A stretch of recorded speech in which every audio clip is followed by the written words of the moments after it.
Canada's Prime Minister Justin Trudeau and his wife Sophie are separating after 18 years of marriage. The couple announced their separation in an Instagram post which says they remain a close family with deep love and respect for each other. They have 3 children together. The Prime Minister's office says while the pair have signed a separation agreement, they will still be making public appearances. Well, Justin Trudeau and his wife aren't the only couple to announce their separation in recent months. Divorce lawyers are saying they're busier than ever. They've seen an unprecedented uptick in the business in the last 6 months. Joining us live is Mark Parker, Lander and Rogers Head of Family Law. Mark, really appreciate your time. Thank you. Sounds like the family law business is going through a bit of a boom. Do we know if divorce rates are actually up? Have you noticed that you have been busier than usual? Oh, we certainly have been. We've got a national practice and the figures would suggest that right across Australia, the incidence of divorce is now escalating.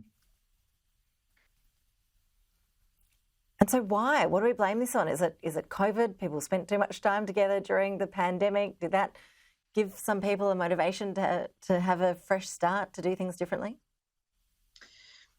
Look, it's a really interesting phenomenon. I certainly think that COVID placed extra pressure on couples. They were living within pressure cooker situations at home, dealing with children, homeschooling. And then I think coming out of COVID, the hope was that, look, everything's going to magically change. The relationship, if there were any issues, would get back on track. And when it doesn't, then I think it caused people to really think deeply about where their relationship is at.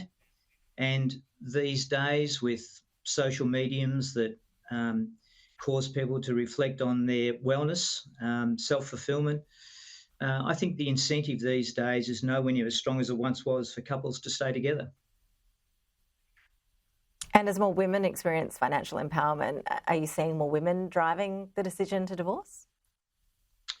Oh, look, I think it's still pretty even between males and females, but certainly I think as more wealth has come into the Australian economy over the past 10 years, there is much more of a sense of whatever the financial outcomes might be, they're not as dire as they might have been before that. So people are finding that even if they do separate, have their property division, that they will still have access to sufficient monies to be able to live the life that they'd like to live.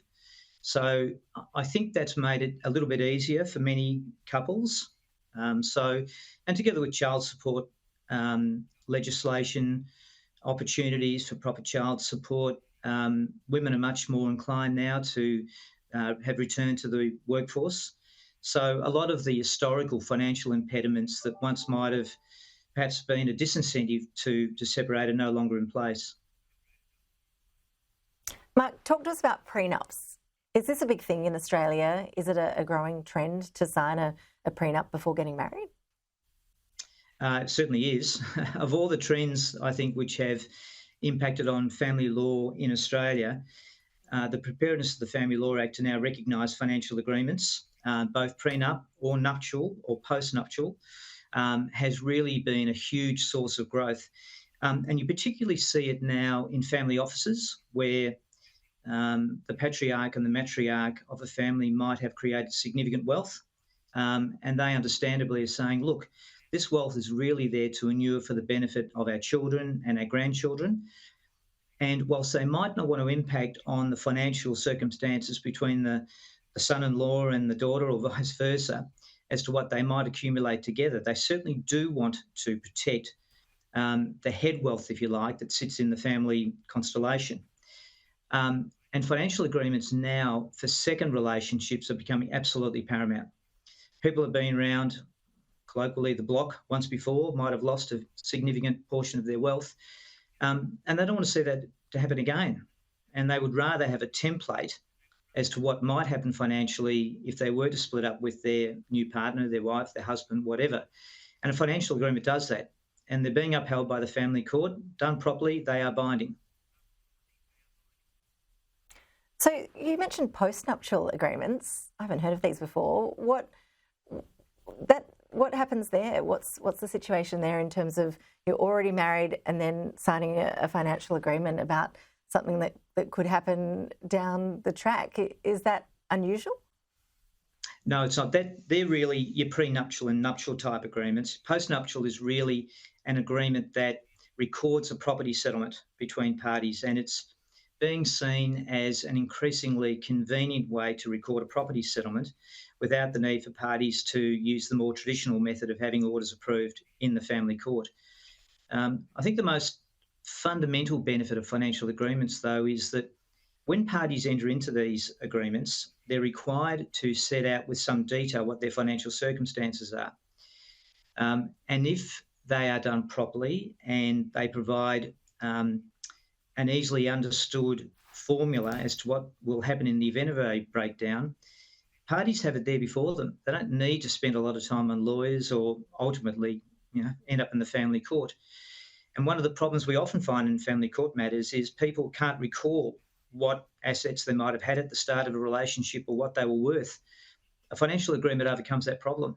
It sets out in detail. Both parties sign up to the agreement. They get independent legal advice, and done properly, they're binding, and they provide the best form of resolution in the event that parties are to subsequently separate. Mark, just finally, is there any such thing in your experience as a good divorce? And after seeing so many couples going through this process over your career, what are your top tips in terms of how it can be done in the best possible way? Look, I think the first thing is to talk. The ability of two people to say, look, we're not happy, but let's have a mature discussion to recognise that. And if we're at that point, what's important to us? Children is obviously always going to be important. So the ability of parties to be able to say to their children, look, mum and dad aren't happy together, but we've talked, we've sorted out what's going to happen between the two of us. You guys are going to remain a priority, and we're not going to end up in a fight or whatever. We're controlling it. That'd be the first thing. And the second thing is not to allow the lawyers to take control of a property settlement. True it is that you need legal advice a lot of the time, but ultimately, once you have that advice, you should be in a position to sit down with your partner and talk about a resolution. And if you do, a controlled settlement that enables both parties to, with open eyes, understand what they're doing and how their finances are going to be separated, gives people a sense of ownership. And ultimately, at the end of the day, to be able to get good out of what's a pretty awful situation is obviously preferable. Mark Parker, appreciate you sharing your expertise with us today. Thanks so much. Thank you.